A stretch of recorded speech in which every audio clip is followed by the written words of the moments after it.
How to subscribe to FaceApp Pro. First of all, open FaceApp on your device.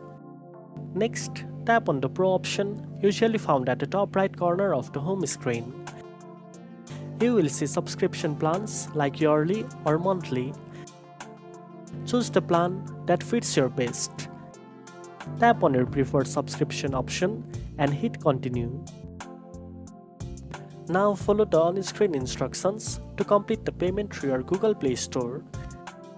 After the payment is successful, your FaceApp Pro subscription will be activated immediately, unlocking all premium filters, features, and removing watermarks. You can manage or cancel your subscription anytime through your Google Play account settings. Now you know how to subscribe to FaceApp Pro. If you found this video helpful, don't forget to like, share, and subscribe for more editing tips. Thanks for watching, and I'll see you in the next one.